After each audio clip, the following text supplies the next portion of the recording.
Mañana. Good morning, Pastor. Good morning. How's everybody doing? All right, we're going to get started. All right, we are spending this morning, all morning, in the book of Exodus. So we're going to do it in Sunday school, and we're going to hit some of the same stuff in church. So hopefully we'll get it all done. We'll do a little more detail today than we will during church, because this morning in church I'm going to try to get from Exodus 1:1 to Exodus 7:5. Well, hopefully. So we may still be here for evening service when it rolls. I'm just kidding. High level, and I'll let you guys read it. But anyway, Exodus chapter 2 today. No, 2. We are picking up. We left off last week. We ran into a character by the name of... Last Sunday. It was like 7 days ago, yes. Yes, there was a Sunday last Sunday, yes. Yes, now I get it. So Exodus chapter 1, we were introduced to a people and a character. And Exodus chapter 2, we started and we talked about a little baby who was born who wasn't Jesus. Moses, there we go. I know, it's hard to get into the day. Aren't you glad we get a running start at Sunday school into church? So we'll be firing on all cylinders by the time we get there. We did, but that was 2 weeks. Oh, that means I didn't do a very good job. So Exodus 1:1. No.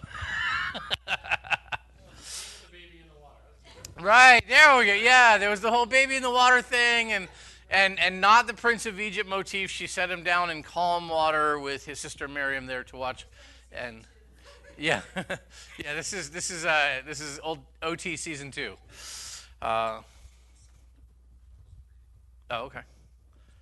That's right. Yeah, because Chris is teaching. Well, was teaching. Yeah, this week he's doing other things, but yeah. So you can. Yes, Moses was a basket case, which puts us in good company, since most of us can relate. We're right there. We're still waiting for somebody to pull us out of the water. So anyway, so we basically got down to verse 10 of chapter 2 is kind of where we left off, and we basically see Moses taking his position as Pharaoh's daughter's son, which would make him Pharaoh's grandson. Right, there we go. Pharaoh's daughter's son would make Moses Pharaoh's grandson, step-grandson, I guess. Which, considering how much Pharaoh enjoyed the Jews, had to be a bit of an issue at family gatherings. You have a what for a son? I said those were to be thrown in the river. Funny you should mention that. That's where I found him.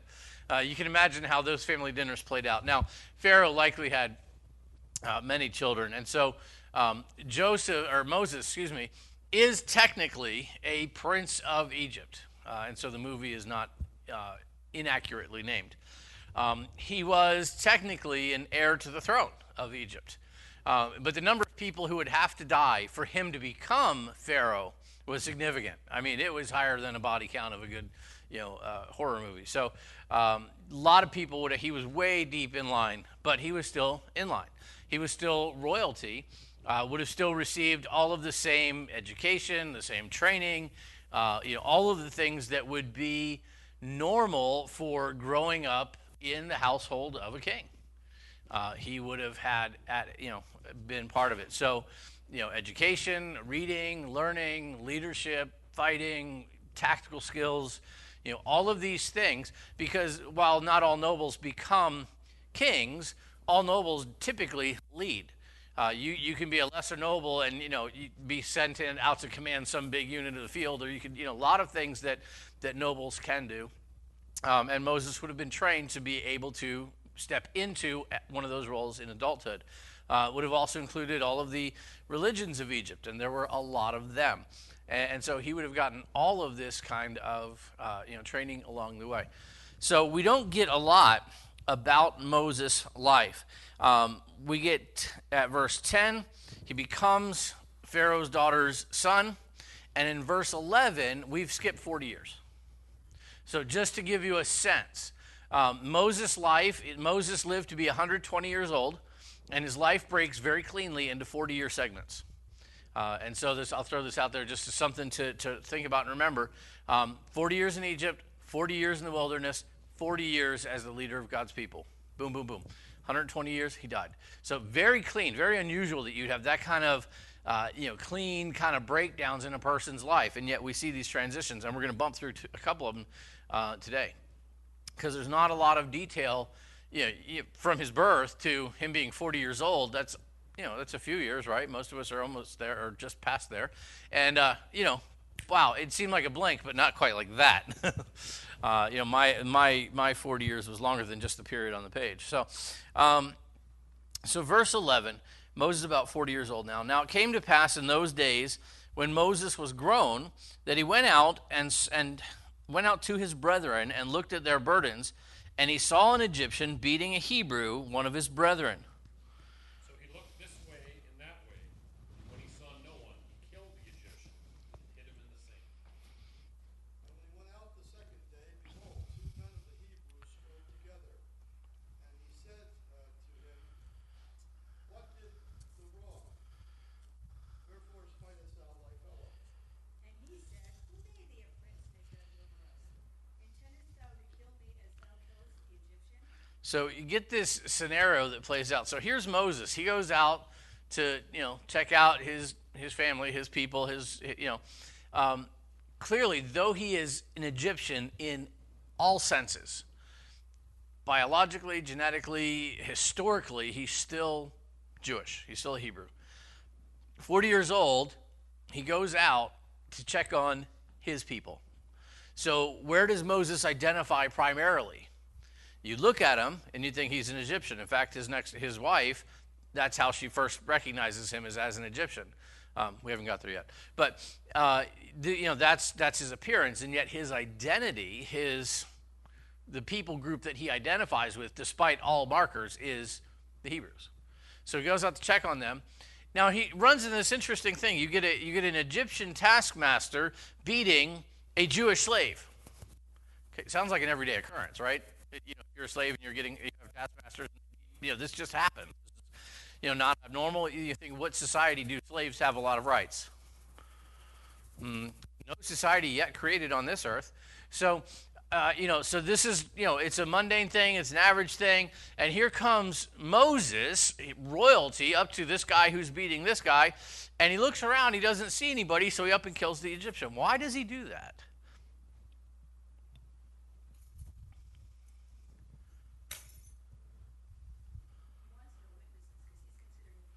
Okay, he wants no witnesses. That's why he looked around. But why did he kill him? Right, but there's a lot of ways. I mean, as a royal, he could have just spoken that situation out of. I think it was because he was hitting another Jew. I think that part of him came out. Okay. And he saw an injustice done to one of his own. Okay. So that's why. Justice, interesting word choice.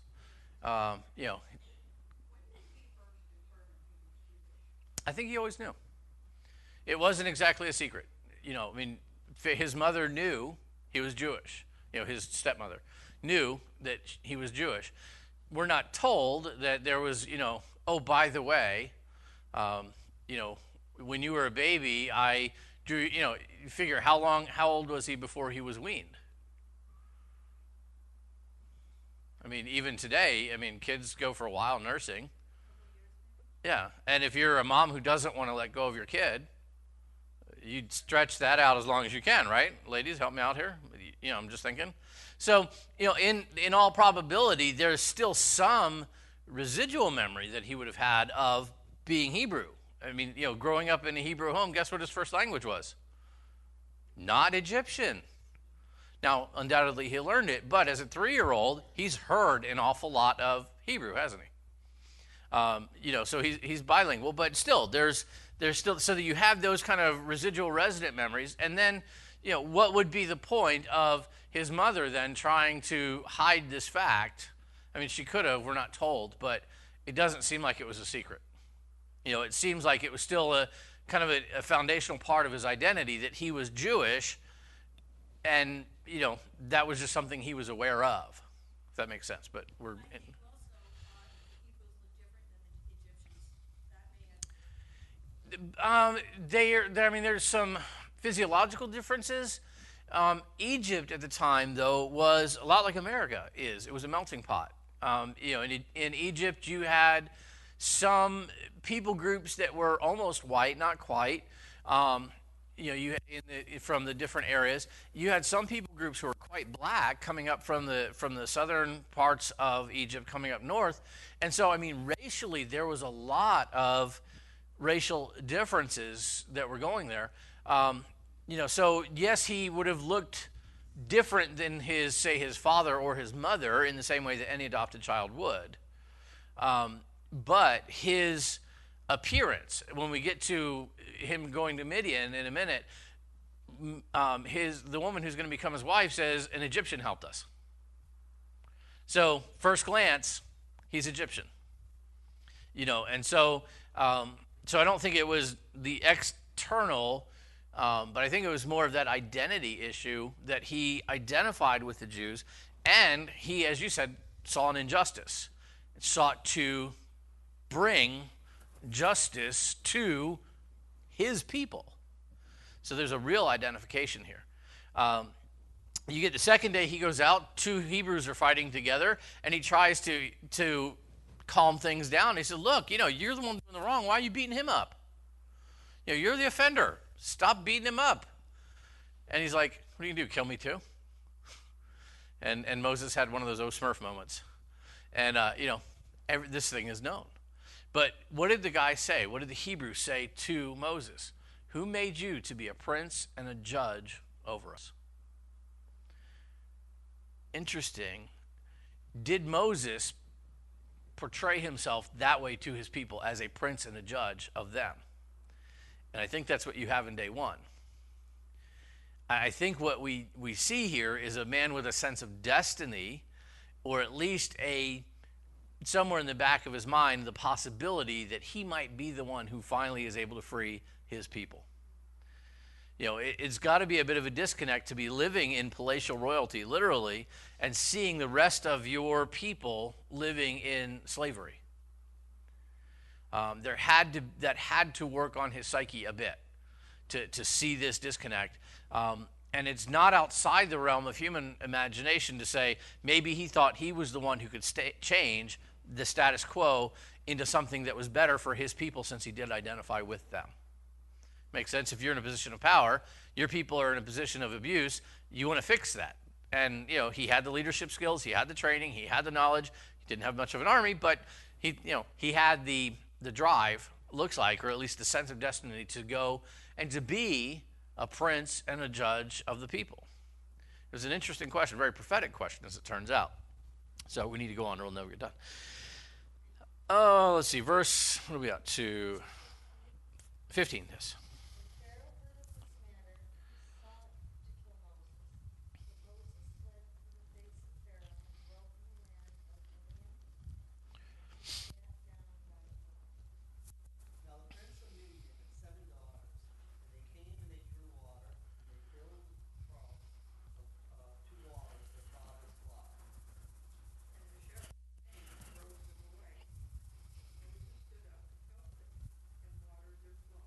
So you get the priest of Midian. He's got 7 daughters. That's a bad hand. If you're a dad in the ancient world, you've got 7 daughters. You've got no sons.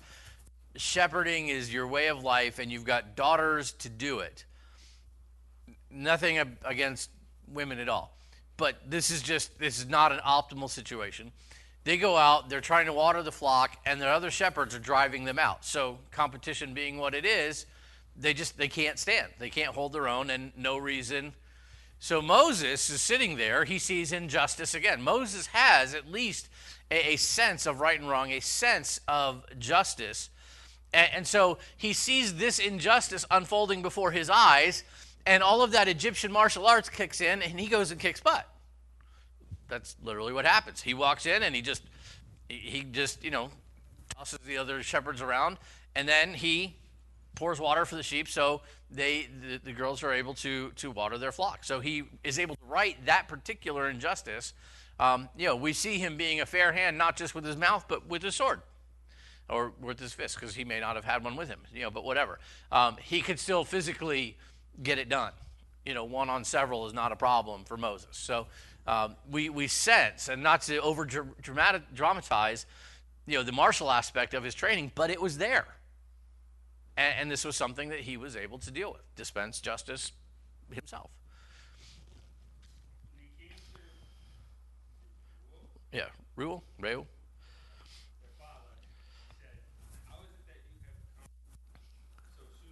Okay, so this is a long-standing problem. This isn't just today. This is every day this goes on. So Moses is fixing a big wrong. They said, an Egyptian delivered us from the hand of the shepherds, and he also drew enough water for us and watered the flock. So, this guy really sped up the process. This Egyptian was there, and he made a way for us to get water, and then he made the water, put the water out there, so it happened a lot faster than normal. Oh, so that's me. So he said to his daughters, and where is he? Why is it that you have left the man? Call him that he may eat bread. This is the best thing that's ever happened to me, and you left him out there? Go get this guy. We got to say thank you properly. We're going to try to keep him. Not that he's a pet, but, still. Then Moses was content to live with the man, and he gave Zipporah, his daughter, to Moses. And she bare him a son, called his name Gershom, for he said, I have been a stranger in a strange land. All right, so Moses says, hey, this is not a bad arrangement. Nobody's trying to kill me. I could live here. And so he sets up camp there with Reuel. And to make matters worse, this guy has two names. We're going to run into a different name later, same dude. And he gets married. Zipporah becomes his wife. He has a son, Gershom. He's going to have another son. And just sets up life here in Midian. And so he starts into this second phase of his life, about 40 years old. And it came to pass in process of time that the king of Egypt died, and the children of Israel sighed by reason of the bondage, and they cried, and the cry came up unto God by reason of the bondage. So God heard the cry, and God remembered his covenant with Isaac and Jacob. And God looked upon the children of Israel, and God acknowledged them. Now, I would love to preach that verse. That's just got preach me written all over it. Ready? God heard, God remembered, God looked, God acknowledged.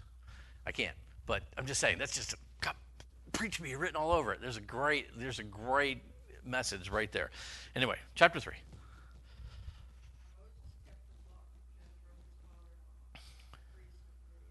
Okay, so Reuel, Jethro is a heck of a lot easier to say, right? We'll take it. Same guy, just different name. And he led the flock to the backside of the desert, and came to the mountain of God, even to Horeb. The angel of the Lord appeared to him in a flame of fire from the midst of the bush. So he looked, and behold, the bush was burning with fire. The bush was not consumed. And Moses said, I will now turn aside and see this great sight, why the bush does not burn. Now, this is one of those places that I love. You get this monologue. Here's Moses. He's pushing 80 now. Okay, so we've just skipped again because we're pushing into the edge of the next event horizon for him. So he's pushing 80 here. On the desert, got the sheep. Things are great. He's a shepherd. This is what he does. In the desert, things burn periodically. That couldn't have been that rare a sight. Something burning, but continuing to burn. I mean, you think about, bramble bush that you've seen. If you've ever seen, just as for instance, if you've ever seen a 9-month-old Christmas tree hit a fire, what happens? Yeah, hypothetically, we've never seen that here. Like every year we do this. It just goes up like fast. I think this year we'll collect all of our Christmas trees and make one massive bonfire that you can see from the moon. Very fast. But it could vaporize you. It's so hot. And so just you can imagine dry brush in the desert burning. It doesn't burn long. It just kind of burns up, poof, and it's ash, right? So he's out there, and the thing's just burning and burning and burning and burning and burning, and there isn't that much fuel out there to keep burning it. So he goes, wow. And so we get this great quote, I will now turn aside and see this bush. And why does it? it's just an interesting insertion of monologue that we're like, okay, that's the cleaned up, organized version of what the heck is that? But because that it just the statement seems very sterile to me. I'll just put it that way. That this is I thought I'll go check that out, kind of a deal. It's just an odd. The phrasing is odd there for me, but I believe it belongs there. Don't misunderstand. It's just an odd phrasing. Maybe Moses thought in very formal thoughts. Who knows? He was knowledgeable, very educated, so maybe he thought formal and sterile. I don't know. Oh, is it me? Where am I? 4, there we go. So when the Lord saw that he turned aside to look, God called to him from the midst of the bush and said, Moses, Moses. And he said, Here I am. Then he said, Do not draw near this place. Take your sandals off your feet. The place where you stand is holy ground. Now, why should you approach holy ground in dirty bare feet? I haven't the slightest idea. Moreover, he said, I am the God of thy father, the God of Abraham, the God of Isaac, the God of Jacob. And Moses hid his face, for he was afraid to look upon God. Okay, so he'd heard about God before. Now, he may have grown up in an Egyptian court, and he may have been to 1,000 different temples of 1,000 different gods, but when God of Abraham and Isaac and Jacob, the God of your fathers, introduces himself and says, Hi, I'm God, Moses is like, okay. He would have been shaking in his sandals, but he wasn't wearing any anymore. So, but still, to be confronted physically, visibly, and to be spoken to audibly by God. We cannot even begin to imagine the terror of that moment. None of us have experienced it. It's to the level of later on, and we'll get this further deep into the book of Exodus, later on, God is going to speak audibly to all of the people of Israel. He brings them up to the mountain. He speaks to them out of the cloud. So there's nothing audible or physical except for the cloud. And God speaks audibly to the people of Israel. They turn white as a sheet. They turn to Moses and said, You go talk to him. We don't ever want to hear that again. Because they were so afraid. It wasn't that they hated the voice of God. They were just afraid of it. So Moses hides his face. He's like, it's the idea of pulling your covers up over your head at night, hoping the boogeyman will go away. Same reaction. So, Moses is kind of an approachable guy because we've all done that, some of us last night.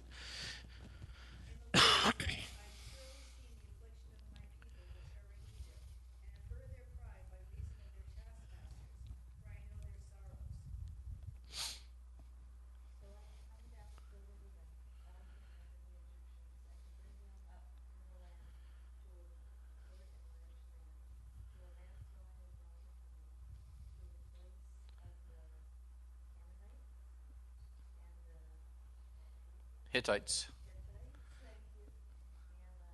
Amorites, Perizzites, Hivites or Hivites, Jebusites. A lot of fun Canaanite names. You could have just stopped. You could have stopped at Canaanites because all of these peoples are Canaanites. But no, let's get real technical. Who we're talking about here? The most significant, I would say, beyond Canaanites, which is kind of like the general term, these are the people of the land of Canaan. The people who had settled in where Israel is currently was located, the people that Abraham had interacted with.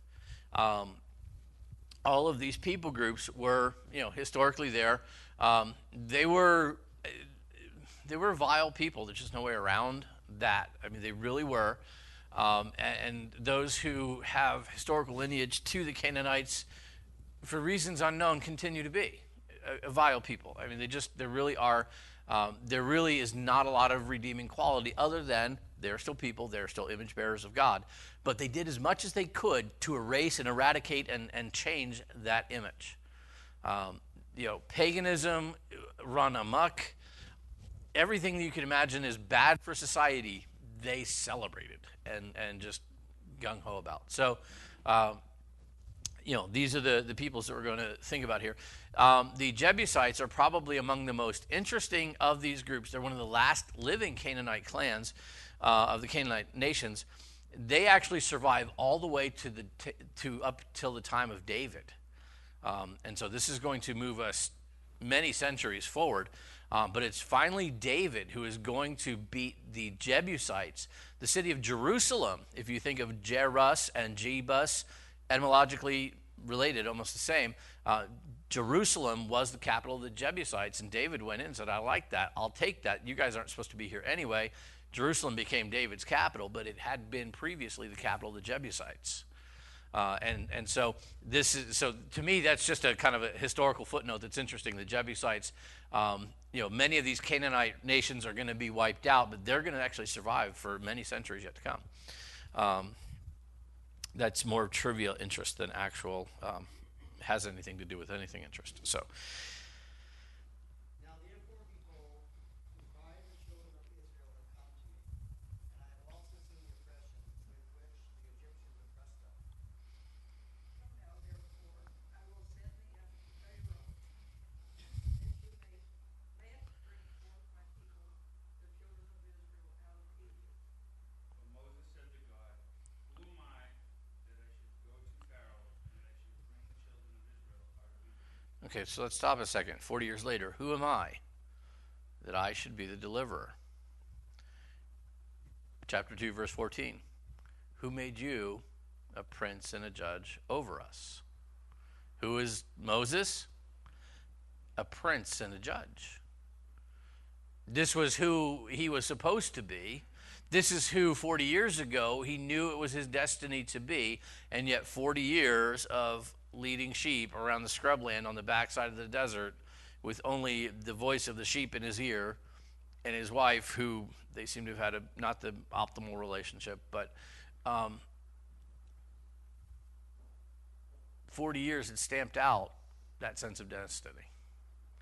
Now Moses was no longer felt like the person who could get this job done, which meant he was perfectly positioned to get the job done.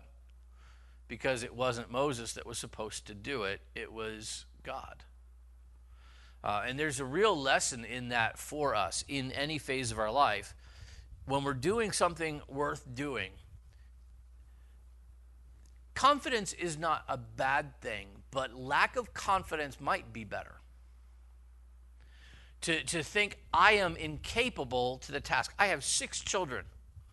My singular prayer, double prayer. One is just that they all get saved. 2/3 of the way there, good. But my singular prayer for my kids is that they are better people than I am, because I know what's in my heart. My fear as a parent is I, because of my own shortcomings, am incapable of turning them into better people than I am. So welcome to the psych ward. This is how I live every day of my life. And on the one hand, you could say, well, that's not a very good place to be. But I come at it from a different place on days where I'm able to rise above the surface of chaos and look around and go, that's actually not a bad place to be. Because that means if it gets done, God's going to be the one that has to do it. That means I have to rely on God to do it for me, through me, because of me, in spite of me, because I'm not capable. When we approach anything worth doing, having confidence is good, but having a bit of a lack of confidence is probably better. Having great confidence in God and his ability to do something through you that you can't do yourself, that's a great place to be. It's a hard place to actually get out and say, oh yeah, that's what I'm doing. Because I could do that this morning. I guarantee you by about, 3 o'clock tomorrow afternoon, this level of awareness goes away. And I go back to, I can't get it done. But having that awareness is a good place to be. And anything worth doing should be a little bit bigger than you. It really should be. Family, church, life in general. The things that are most worth your effort are bigger than you. And so that's not a bad place to operate out of. So Moses, after 40 years on the desert, his sense of destiny is pretty well extinguished. His sense of ability and confidence to do this job himself, relying upon his knowledge and his training, gone. Lord, who am I that I should go? Anyway, keep going. He said, I will certainly heal you, and this shall be a sign to you that I have sent you. When you have brought the people out of Egypt, you shall serve God unto me. And Moses said to God, indeed, when I come to the children of Israel and say to them, the God of your fathers has sent me to you, and they say to me, what is his name? What shall I say to them? God said to Moses, I am who I am. He said, thus you shall say to the children of Israel, I am has sent me to you. You ever heard God talk to himself? You just did. That is completely an aside. God goes, I am who I am. Tell them I am has sent you. Hashem, which Jews still actually use today. Hashem, I am, the name. God said moreover unto Moses, thus shalt thou say unto the children of Israel, the Lord God of your fathers, the God of Abraham, the God of Isaac, the God of Jacob, hath sent me unto you. This is my name forever, and this is my memorial unto the generations. Go and gather the elders of Israel together, and say unto them, the Lord God of your fathers, the God of Abraham, of Isaac, and of Jacob, appeared unto me, saying, I have surely visited you, and seen that which is done to you in Egypt.